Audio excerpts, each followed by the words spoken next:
Waalaikumsalam warahmatullahi wabarakatuh. Pak, apa kabarnya Pak? Alhamdulillah baik.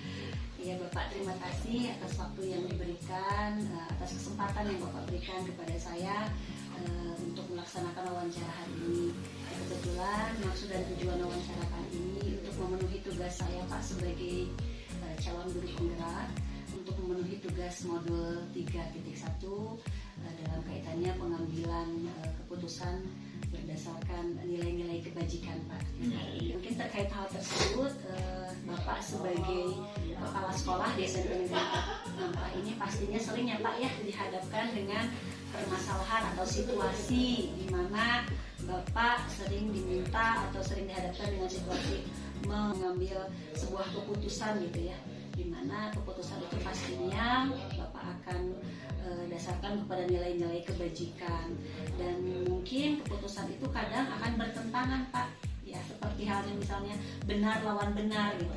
Ini sepertinya benar dan ini juga benar. Nah, mungkin di situ akan muncul dilema etika gitu ya. Mungkin di sini Bapak akan mengambil keputusannya seperti apa gitu. Atau mungkin dihadapkan dengan situasi yang dalam hal ini istilahnya bujukan moral, yaitu benar lawan salah.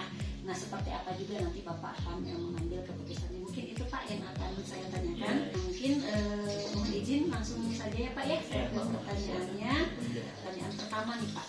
Selama Bapak menjadi kepala sekolah, bagaimana cara Bapak mengidentifikasi kasus-kasus yang merupakan dilema etika tadi atau bujukan pada saat ada masalah yang dihadapkan? Ini sepertinya benar, ini juga benar. Nah, bagaimana cara Bapak mengidentifikasi?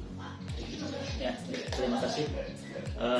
Berarti mudah-mudahan ya dalam pendidikan guru penggerak ini berjalan lancar dan dengan pada waktunya dan sesuai dengan harapan. Yang pernah Bapak dalam memutuskan ya, kasus-kasus yang ada di sekolah yang mana kasus itu mempunyai dilema gitu ya, karena ini bagus itu bagus gitu ya, sehingga keputusan yang diambil itu ada dilemanya gitu.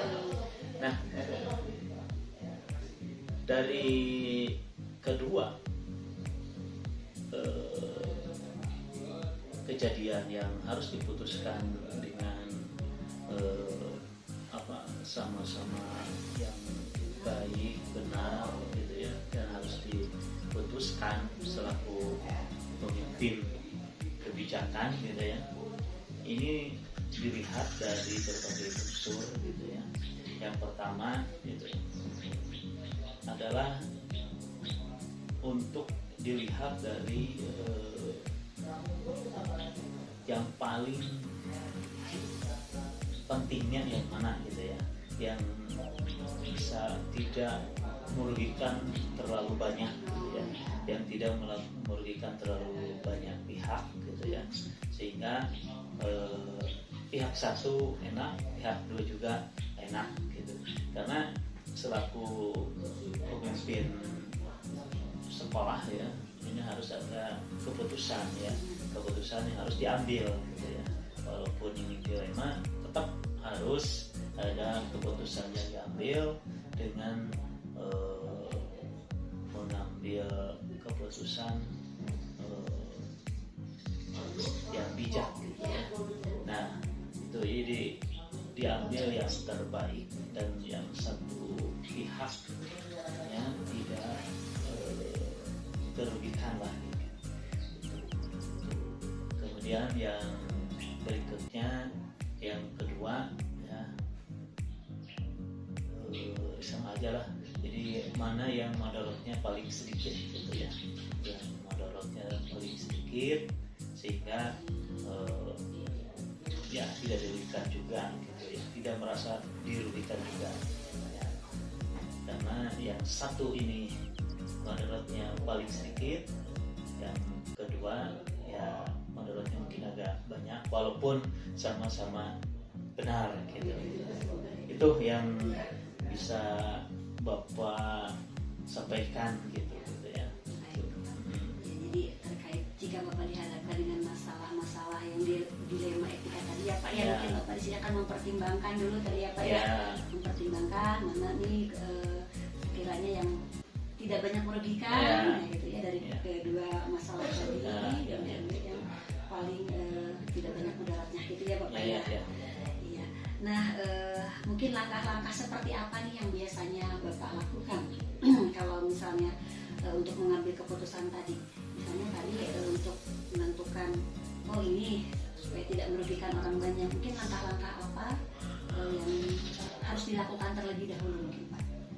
Langkah-langkah yang harus dilakukan gitu ya, yang pertama memanggil kedua belah pihak gitu ya, untuk berbicara secara itu 3 mata gitu ya, antara dua belah pihak gitu ya. Itu kemudian itu dilakukan pembicaraan gitu ya, untuk mengambil sebuah keputusan yang terbaik gitu ya, walaupun nanti keputusan itu pahit bagi seseorang gitu ya. Pasti ada yang pahit ya, karena misalkan diambil ini si A yang diambil keputusannya si B berarti tidak gitu. Nah, itu dipanggil dua-duanya ya, atau bisa juga dipanggil sebelah-sebelah gitu ya, satu-satu beri dulu pengertian. Setelah dua-duanya sudah paham baru dipertemukan gitu dua-duanya gitu ya. Itu gitu ya. Jadi langkah-langkahnya itu gitu ya. Dan juga kita harus diambil itu sesuai dengan hati nurani gitu ya. Jangan bersifat kasihan gitu ya. Jadi diambilnya sesuai dengan hati nurani kita, cenderungnya ini yang terbaik si A misalnya, ya ambil aja itu. Jangan melihat kasihan si B, si B mah suka ngasih ini. Tapi kalau harus memutuskan dari kejadian-kejadian itu, ya tetap harus mengambilnya itu dari hati nurani yang terdalam. Jangan melihat dari kasihan tersebut. Jadi biar fair gitu ya, biar tidak ada yang dirugikan sama sekali gitu ya. Jadi sesuai dengan hati nurani, ini yang terbaiknya. Misalkan cenderung si A ya si A gitu. Jangan melihat dari kasihan gitu. Ya. Berarti ada uji intuisi mungkin ya, yang dikedepankan di sini ya Pak ya. Dan juga yang terakhir yang tidak kalah itu adalah sesuai dengan aturan. Nah, betul. Itu ya, sesuai dengan aturan.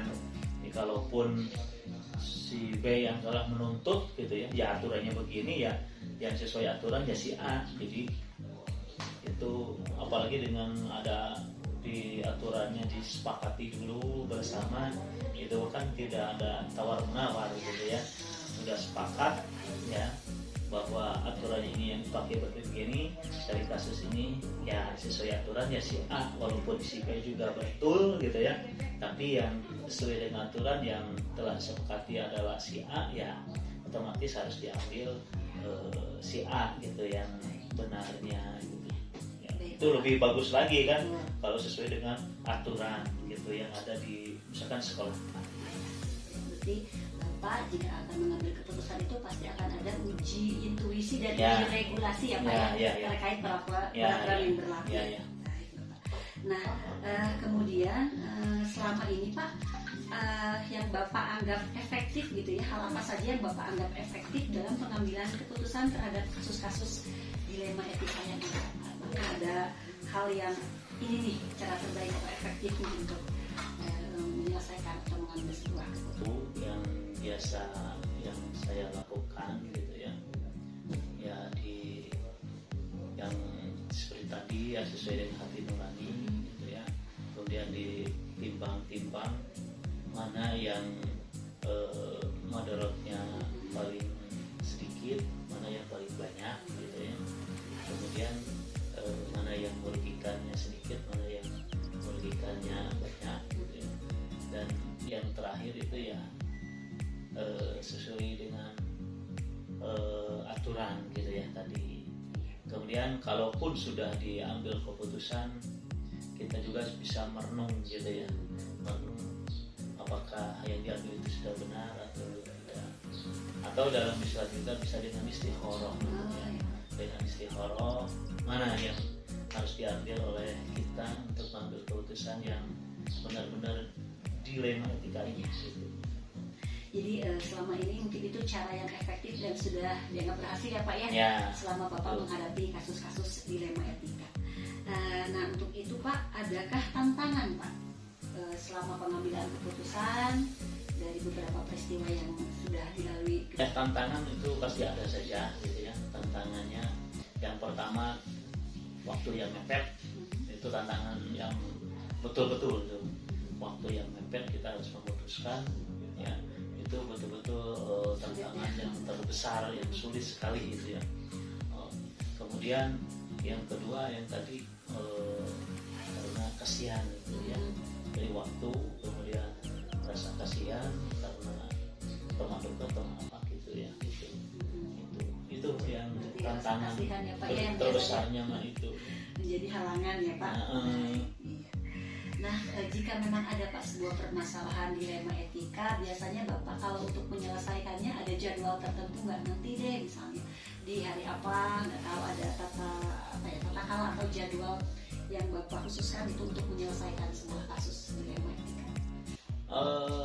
Biasanya dicari waktu-waktu yang betul-betul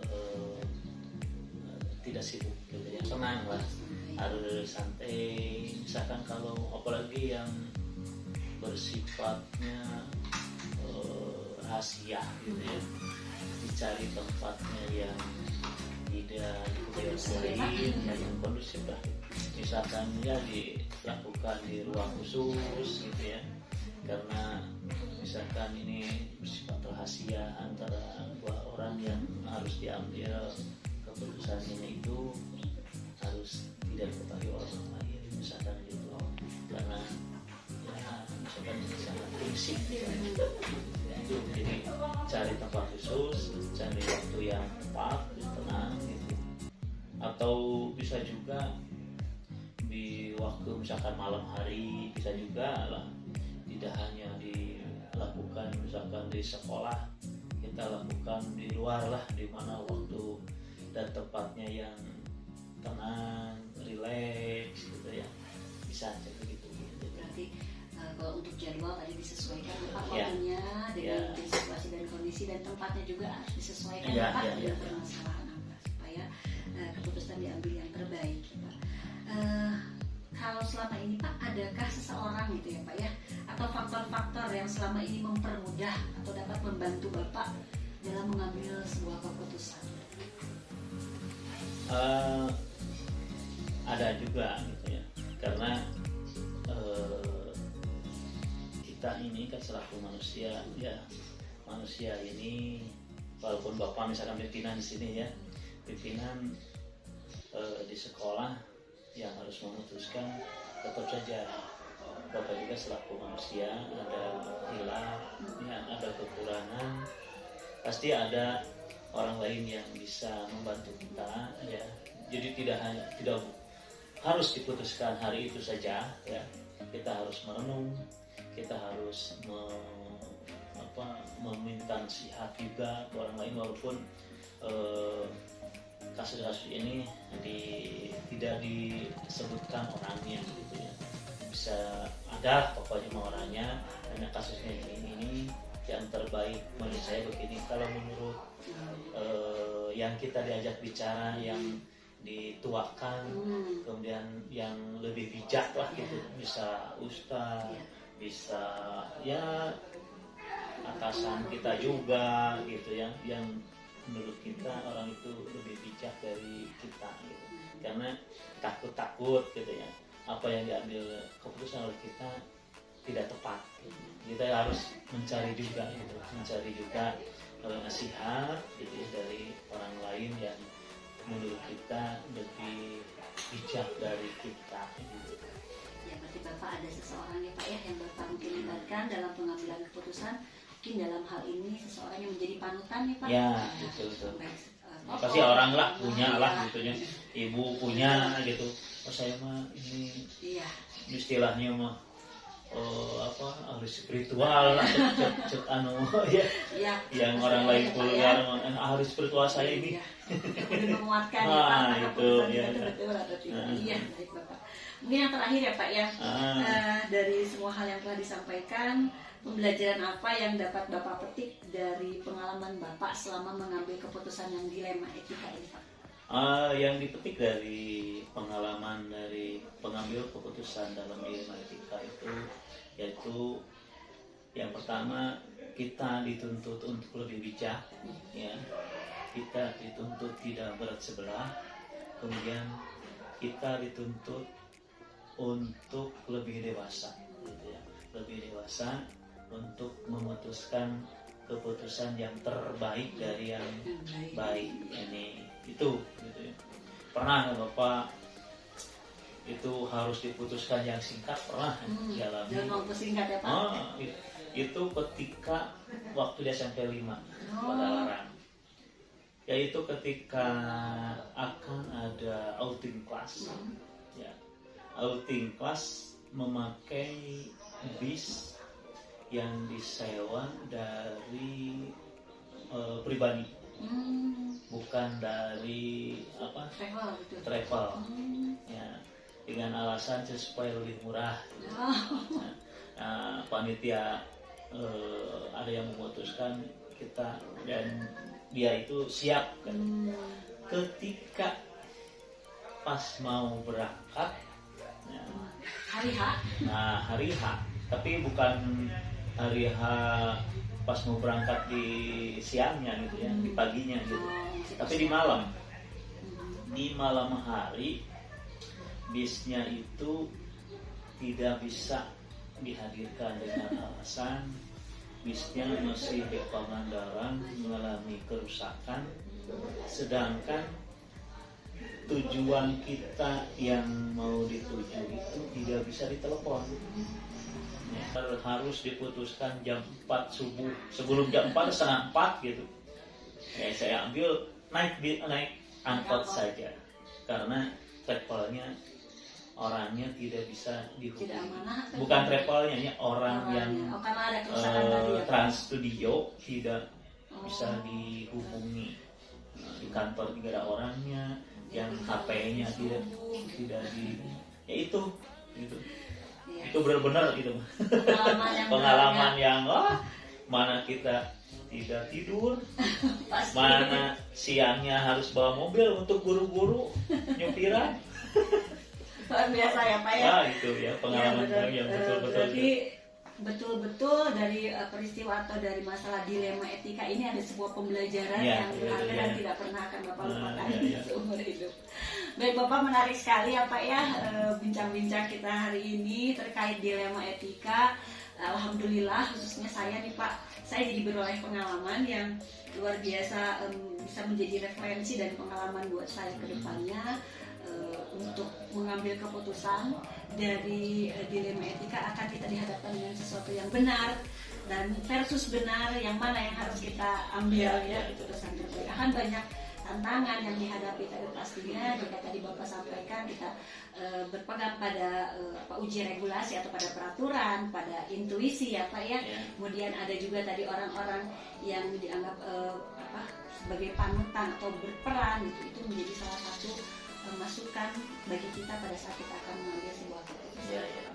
Alhamdulillah, luar biasa sekali. Terima kasih Bapak atas waktu dan pengalamannya, kemudian atas wawasan juga yang sudah Bapak berikan kepada saya. Insya Allah ini akan menjadi referensi baru bagi saya dalam pengambilan keputusan. Terima kasih Bapak. Ya, sama-sama Ibu. Assalamualaikum warahmatullahi wabarakatuh. Waalaikumsalam.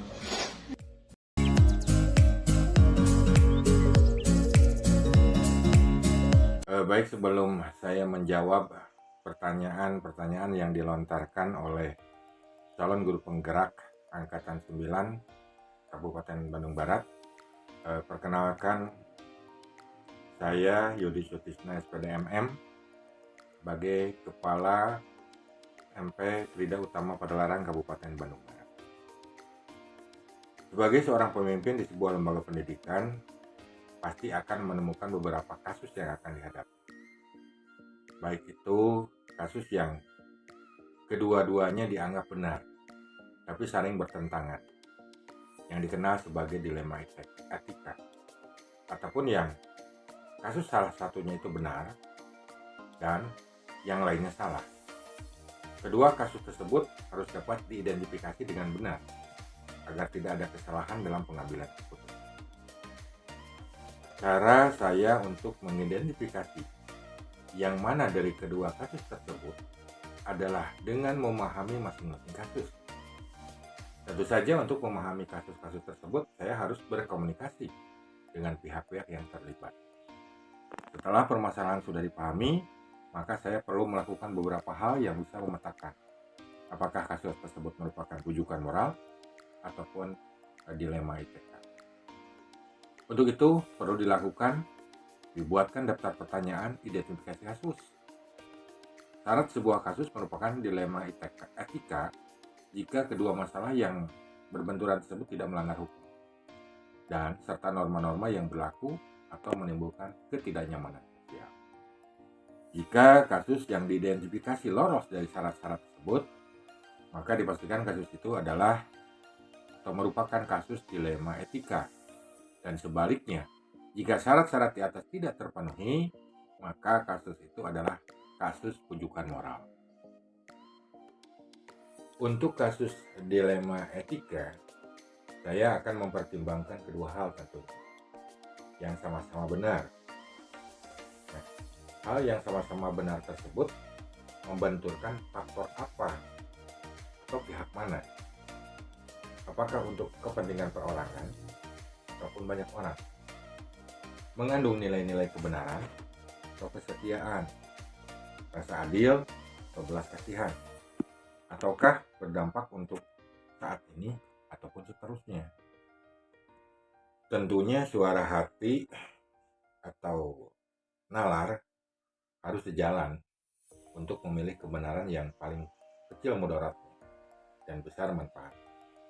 Dengan mempertimbangkan kepentingan peserta didik jika kasus itu berhubungan dengan peserta didik. Berdasarkan pada prinsip-prinsip berpikir berbasis hasil akhir, berpikir berbasis peraturan, dan berpikir berbasis rasa peduli. Tahap berikutnya, lakukan investigasi dengan memeriksa kembali fakta-fakta dan temukan peluang. Lalu buatlah keputusan. Lalu keputusan ditinjau kembali hingga keyakinan kebenaran itu ada. Dan insya Allah dalam bimbingan ilahi Allah Subhanahu wa Ta'ala, keputusan yang saya ambil adalah keputusan yang tentunya bertanggung jawab. Dalam kasus pengambilan keputusan dengan dilema etika, hal efektif yang perlu dilakukan adalah tentunya dengan menyederhanakan pokok permasalahan dan membangun kebijaksanaan. Hasil keputusan yang diambil mungkin akan berpihak pada pihak yang tidak dapat menerima penuhnya. Proses untuk dapat memahamkan bagian orang untuk secara ikhlas menerima dan menjalankan keputusan itu menjadi sebuah tantangan, serta untuk tetap istiqomah dalam menjalankan keputusan yang sudah disepakati. Tidak ada jadwal tertentu dalam menyelesaikan sebuah kasus. Prioritas kasus mana yang perlu diselesaikan secepatnya tergantung dari jenis kasus dan pentingnya kasus tersebut diselesaikan secara secepatnya agar tercipta lingkungan sekolah yang sehat, kondusif buat semua. Untuk kasus dilema etika, saya akan mempertimbangkan kedua hal tentunya, yang sama-sama benar. Nah, hal yang sama-sama benar tersebut membenturkan faktor apa atau pihak mana? Apakah untuk kepentingan perorangan ataupun banyak orang? Mengandung nilai-nilai kebenaran atau kesetiaan, rasa adil atau belas kasihan, ataukah berdampak untuk saat ini atau dalam mengambil sebuah keputusan, maka langkah pertama yang harus dilakukan yaitu identifikasi dulu jenis kasusnya. Mana yang harus bisa dilakukan lebih awal. Dengan melakukan pengujian-pengujian, lalu lakukan pengujian benar lawan benar untuk dapat menentukan paradigma apa yang akan kita pilih, sehingga keputusan bisa diambil sesuai dengan prinsip-prinsip yang tentunya tidak merugikan untuk para murid.